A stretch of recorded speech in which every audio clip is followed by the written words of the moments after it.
ನಮಸ್ಕಾರ ಎಲ್ಲರಿಗೂ welcome back to Kalavati's kitchen. ಇವತ್ತಿನ ರೆಸಿಪಿ ಏನಪ್ಪ ಅಂದ್ರೆ ಕ್ಯಾಬೇಜ್ ಪಲ್ಯ ರೀ. ನಿಮ್ಮ ಮನೆಯೊಳಗೂ ಯಾರಾದರೂ ಕ್ಯಾಬೇಜ್ ಪಲ್ಯನ ತಿನ್ನಂಗಿಲ್ಲ ಅಂತಿದ್ರೆ ನಾವಿಲ್ಲಿ ನಿಮ್ಗೆ ತೋರಿಸ್ಕೊಡೋ ವಿಧಾನದಾಗ ಒಂದು ಸಲ ಈ ಕ್ಯಾಬೇಜ್ ಪಲ್ಯನ ಟ್ರೈ ಮಾಡ್ರಿ. ನೀವು ಹಿಂಗೆ ಈ ಪಲ್ಯನ ಮಾಡಿದ್ದ ಆತಂದ್ರೆ ಮನೆ ಒಳಗೆ ಎಲ್ಲರೂ ಈ ಪಲ್ಯನ ಇಷ್ಟಪಟ್ಟು ತಿಂತಾರಿ. ಮತ್ತು ನೀವು ಮಾಡಿದಂಥ ಪಲ್ಯ ಎಲ್ಲನೂ ಖಾಲಿ ಆಕೈತ್ರಿ. ಹಂಗಾದ್ರೆ ಮತ್ತೆ ತಡರಿ ಇಷ್ಟು ಟೇಸ್ಟಿ ಆಗಿರುವಂತಹ ಕ್ಯಾಬೇಜ್ ಪಲ್ಯನ ಮಾಡೋದು ಹೆಂಗಂತ ನೋಡ್ಕೊಂಡು ಬರೋಣ ಬರ್ರಿ. ಮೊದಲಿಗೆ ನಾವಿಲ್ಲಿ ಒಂದು ಮಿಕ್ಸರ್ ಜಾರ್ ತೊಗೊಂಡೀವ್ರಿ. ಮತ್ತು ಅದಕ್ಕೆ ನಾವೀಗ ಒಂದು ಸಣ್ಣ ಕಪ್ ಆಗೋಷ್ಟು ಹಸಿ ಕೊಬ್ಬರಿನ ಹಾಕ್ಕೊಂಡೀವ್ರಿ. ಮತ್ತು ಅದ್ರ ಜೊತೆಗಿನ ಒಂದು 2 ಇಂಚ್ ಆಗೋಷ್ಟು ಹಸಿ ಶುಂಠಿನೂ ಹಾಕ್ಕೊಂಡೀವ್ರಿ. ಮತ್ತು ಇದ್ರ ಜೊತೆಗಿನ ನಾವು ಖಾರಕ್ಕೆ ಒಂದು 5ರಿಂದ 6 ಹಸಿಮೆಣ್ಸಿನ್ಕಾಯಿನ ಹಾಕೊಳತ್ತೀವ್ರಿ. ನಿಮ್ಗೆ ಖಾರ ಎಷ್ಟು ಬೇಕು ಅನ್ನೋದನ್ನ ನೋಡ್ಕೊಂಡು ಮೆಣಸಿನ್ಕಾಯಿನ ಹೆಚ್ಚು ಕಮ್ಮಿ ಮಾಡ್ಕೊರಿ. ಈಗ ಇದನ್ನೆಲ್ಲನೂ ಅವಳು ಚವಳು ರುಬ್ಕೋಬೇಕ್ರಿ, ಅಂದ್ರೆ ತರಿಯಾಗಿ ರುಬ್ಕೋಬೇಕ್ರಿ. ಈಗ ನೀವಿಲ್ಲಿ ನೋಡತ್ತಿರಲ್ರಿ, ಇಷ್ಟು ರುಬ್ಕೊಂಡ್ರೆ ಸಾಕಾಗತ್ರಿ. ಮತ್ತು ಇದನ್ನು ರುಬ್ಕೊಳ್ಳುವಾಗ ಸ್ವಲ್ಪನೂ ನೀರು ಸೇರಿಸ್ಲಾರ್ದಂಗೆ ರುಬ್ಕೋರಿ. ಇದಾದ್ಮೇಲೆ ನಾವಿಲ್ಲಿ ಒಂದು ಕಡೆನ ಬಿಸಿ ಮಾಡ್ಕೊಂಡೀವ್ರಿ. ಈಗ ಇದಕ್ಕೆ ಒಂದು 3ರಿಂದ 4 ಟೀ ಸ್ಪೂನ್ ಆಗೋಷ್ಟು ಎಣ್ಣೆನ ಹಾಕೊಳತ್ತೀವ್ರಿ. ನಾವಿಲ್ಲಿ ತೋರ್ಸಾತಿರುವಂತಹ ಪಲ್ಯನ ಆರಾಮಾಗಿ ಒಂದು 3ರಿಂದ 4 ಜನ ಊಟ ಮಾಡ್ಬೋದ್ರಿ. ಈಗ ಈ ಎಣ್ಣೆ ಬಿಸಿ ಆಗ್ತಿದ್ದಂಗೆ ಸ್ವಲ್ಪ ಸಾಸಿವೆ ಮತ್ತು ಸ್ವಲ್ಪ ಜೀರಿಗೆ ಹಾಕ್ಕೊಂಡೀವ್ರಿ. ಜೀರಿಗೆ ಸಾಸಿವೆ ಎರಡು ಸ್ವಲ್ಪ ಚಟಪಟ ಅಂತ ಸಿಡಿತಿದ್ದಂಗೆ ಈಗ ಇದಕ್ಕೆ ನಾವು ಒಂದು ಕಡ್ಡಿ ಆಗೋಷ್ಟು ಕರಿಬೇವು ಹಾಕೊಳತ್ತೀವ್ರಿ.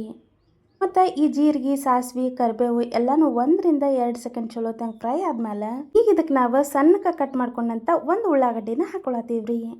ನೀವು ಮನೆಯೊಳಗೆ ಈ ಕ್ಯಾಬೇಜ್ ಪಲ್ಯನ ಎಷ್ಟು ಜನಕ್ಕೆ ಮಾಡ್ತೀರಿ ಅನ್ನೋದನ್ನು ನೋಡಿಕೊಂಡು ಉಳ್ಳಾಗಡ್ಡಿ ಪ್ರಮಾಣನೂ ಹೆಚ್ಚು ಕಮ್ಮಿ ಮಾಡ್ಕೋರಿ.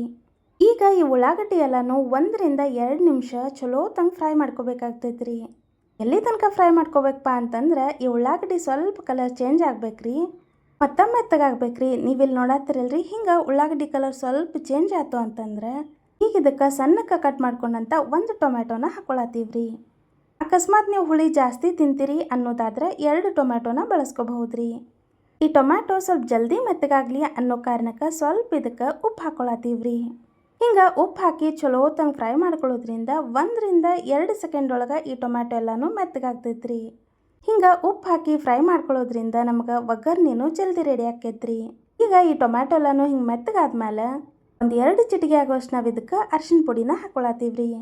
ಹಿಂಗೆ ಅರ್ಶಿಣ ಪುಡಿ ಹಾಕಿದ್ಮೇಲೆ ಒಂದು ಸಲ ಇದನ್ನು ಚಲೋ ತಂಗ ಎಲ್ಲನೂ ಮಿಕ್ಸ್ ಮಾಡ್ಕೋಬೇಕ್ರಿ. ಈಗ ಹಿಂಗೆ ಎಲ್ಲನೂ ಚಲೋ ತಂಗ ಒಂದು ಸಲ ಮಿಕ್ಸ್ ಮಾಡ್ಕೊಂಡ್ಮೇಲೆ ಸಣ್ಣಕ್ಕೆ ಮತ್ತು ಉದ್ದುದ್ದಕ್ಕೆ ಕಟ್ ಮಾಡ್ಕೊಂಡಂಥ ಕ್ಯಾಬೇಜ್ನ ಹಾಕೊಳತ್ತೀವ್ರಿ. ಆಗಲೇ ಹೇಳ್ದಂಗೆ ಈ ಕ್ಯಾಬೇಜ್ ಪಲ್ಯನ ಆರಾಮಾಗಿ 3ರಿಂದ 4 ಜನ ಊಟ ಮಾಡಬಹುದ್ರಿ. ಈಗ ಹಿಂಗೆ ಕ್ಯಾಬೇಜ್ ಹಾಕೊಂಡ್ಮೇಲೆ ಚಲೋ ತಂಗ 1ರಿಂದ 2 ನಿಮಿಷ ಮಿಕ್ಸ್ ಮಾಡ್ಕೋಬೇಕ್ರಿ. ಈ ಕ್ಯಾಬೇಜ್ ಎಲ್ಲನೂ ಒಗ್ಗರ್ಣಿ ಜೊತೆಗೆ ಚಲೋ ತಂಗ ಹೊಂದ್ಕೋಬೇಕ್ರಿ. ಹಂಗೆ ಚಲೋ ತಂಗ ಮಿಕ್ಸ್ ಮಾಡ್ಕೋಬೇಕ್ರಿ. ಮತ್ತು ಈಗ ಹಿಂಗೆ ಎಲ್ಲನೂ ಮಿಕ್ಸ್ ಮಾಡ್ಕೊಂಡ್ಮೇಲೆ ಆಗಲೇ ರುಬ್ಕೊಂಡಿದ್ವಲ್ರಿ ಹಸಿಮೆಣ್ಸಿನ್ಕಾಯಿ ಮತ್ತು ಕೊಬ್ಬರಿ ಎಲ್ಲ, ಅದನ್ನೆಲ್ಲನೂ ಈಗ ಈ ಕ್ಯಾಬೇಜ್ಗೆ ಹಾಕ್ಕೊಂಡೀವ್ರಿ. ಮತ್ತು ರುಬ್ಕೊಂಡಿರುವಂಥ ಈ ಮಸಾಲಿನ ಯಾವುದೇ ಕಾರಣಕ್ಕೂ ಒಗ್ಗರ್ಣಿ ಒಳಗೆ ಹಾಕೋಬೇಡ್ರಿ. ಹಿಂಗೆ ಕ್ಯಾಬೇಜ್ನ ಚಲೋ ತಂಗ ಮಿಕ್ಸ್ ಮಾಡ್ಕೊಂಡ್ಮೇಲೆ ಅಷ್ಟೇ ಹಾಕೋಬೇಕ್ರಿ. ಈಗ ಈ ಹಸಿ ಕೊಬ್ಬರಿ ಮತ್ತು ಮೆಣಸಿನ್ಕಾಯಿ ರುಬ್ಕೊಂಡಿರೋದನ್ನೆಲ್ಲನೂ ಚಲೋ ತಂಗ ಒಂದು 2 ನಿಮಿಷ ಮಿಕ್ಸ್ ಮಾಡ್ಕೋಬೇಕ್ರಿ. ಮತ್ತು ಈಗ ಇದಕ್ಕೆ ಒಂದು ಅರ್ಧ ಗ್ಲಾಸ್ ಆಗೋಷ್ಟು ನೀರು ಹಾಕ್ಕೊಂಡೀವ್ರಿ. ಈ ಕ್ಯಾಬೇಜ್ ಒಳಗೆ ಆಲ್ರೆಡಿ ನೀರಿನ ಅಂಶ ಇರತ್ರಿ. ಹಾಗಾಗಿ ಈ ಕ್ಯಾಬೇಜ್ ಪಲ್ಯ ರೆಡಿ ಆಗಾಕ ಜಾಸ್ತಿ ಏನು ನೀರು ಹಾಕುವಂಥ ಅವಶ್ಯಕತೆ ಇಲ್ಲರಿ. ಹಾಗಾಗಿ ಒಂದು ಅರ್ಧ ಗ್ಲಾಸ್ ಆಗೋಷ್ಟು ನೀರು ಮತ್ತು ಸ್ವಲ್ಪ ಉಪ್ಪು ಕಡಿಮೆ ಆಗಿತ್ತು, ಅದಕ್ಕೆ ಸ್ವಲ್ಪ ಉಪ್ಪು ಹಾಕ್ಕೊಂಡೀವ್ರಿ. ಈಗ ಹಿಂಗೆ ಉಪ್ಪು ಮತ್ತು ನೀರು ಎರಡೂ ಹಾಕ್ಕೊಂಡ್ಮೇಲೆ ಒಂದು ಸಲ ಎಲ್ಲನೂ ಚಲೋ ತಂಗ ಹಿಂಗೆ ಮಿಕ್ಸ್ ಮಾಡ್ಕೋಬೇಕ್ರಿ. ಮತ್ತು ಈಗ ಇದಕ್ಕೆ ಮ್ಯಾಲೆ ಒಂದು ಪ್ಲೇಟ್ ಮುಚ್ಚಿ ಒಂದು 3ರಿಂದ 4 ನಿಮಿಷ ಮೀಡಿಯಮ್ ಫ್ಲೇಮ್ ಒಳಗೆ ಬೇಯಿಸ್ಕೊಂಡ್ರೆ ಸಾಕ್ರಿ. ಸೂಪರಾಗಿ ಟೇಸ್ಟಿಯಾಗಿರುವಂತಹ ಕ್ಯಾಬೇಜ್ ಪಲ್ಯ ರೆಡಿ ಆಯ್ತ್ರಿ. ಮತ್ತು ನೀವಿಲ್ಲಿ ನೋಡ್ತಿದ್ರನ ಗೊತ್ತಾಗ್ತಿರ್ಬೋದ್ರಿ ಈ ಪಲ್ಯ ಎಷ್ಟು ಸೂಪರಾಗಿ ರೆಡಿ ಆಗೈತಿ ಅಂತ. ಈ ಪಲ್ಯನ ನೀವು ಚಪಾತಿ ರೊಟ್ಟಿ ಅನ್ನ ಯಾವುದ್ರ ಜೊತೆಗಾದರೂ ತಿನ್ಬೋದ್ರಿ. ನಿಮ್ಮ ಮನೆಯೊಳಗೆ ಯಾರಾದರೂ ಕ್ಯಾಬೇಜ್ ಪಲ್ಯನ ತಿನ್ನಂಗಿಲ್ಲ ಅಂತಂದ್ರೆ ಈ ವಿಧಾನದಾಗ ಒಂದು ಸಲ ಕ್ಯಾಬೇಜ್ ಪಲ್ಯನ ಮಾಡಿ ನೋಡ್ರಿ. ಮತ್ತು ರುಚಿ ಹೆಂಗೆ ಬಂತು ಅನ್ನೋದನ್ನು ಕಮೆಂಟ್ ಮಾಡಿ ತಿಳಿಸ್ರಿ. ಮತ್ತು ನೀವಿಲ್ಲಿ ನೋಡ್ಬೋದ್ರಿ ಈ ಕ್ಯಾಬೇಜ್ ಪಲ್ಯಕ್ಕೆ ನಾವು ಹಾಕಿದಂಥ ನೀರೆಲ್ಲನೂ ಕಡಿಮೆ ಆಗೈತ್ರಿ. ಮತ್ತು ಅಷ್ಟೇ ಅಲ್ಲದೆ ಈ ಕ್ಯಾಬೇಜ್ ಪಲ್ಯ ಪರ್ಫೆಕ್ಟಾಗಿ ರೆಡಿ ಆಗೈತ್ರಿ. ಇದಕ್ಕೆ ಸ್ವಲ್ಪ ಸಣ್ಣಕ್ಕೆ ಕಟ್ ಮಾಡ್ಕೊಂಡಂಥ ಕೊತ್ತಂಬರಿ ಹಾಕೊಂಡ್ರೆ ಬಿಸಿ ಬಿಸಿ ಆದಂತಹ ಕ್ಯಾಬೇಜ್ ಪಲ್ಯ ರೆಡಿ ರೀ. ಈ ರೆಸಿಪಿ ನಿಮ್ಗೆಲ್ಲರಿಗೂ ಇಷ್ಟ ಆಗೈತಿ ಅಂತ ಅನ್ಕೋತೀವ್ರಿ. ಈ ರೆಸಿಪಿ ನಿಮ್ಗೆ ಇಷ್ಟ ಆಗಿದ್ರೆ ನಮ್ಮ ಯೂಟ್ಯೂಬ್ ಚಾನಲ್ನ ಸಬ್ಸ್ಕ್ರೈಬ್ ಮಾಡ್ಕೊರಿ. ಮತ್ತು ವಿಡಿಯೋಕ್ಕೆ ಲೈಕ್ ಶೇರ್ ಕಮೆಂಟ್ ಮಾಡೋದನ್ನು ಮರಿಬೇಡ್ರಿ.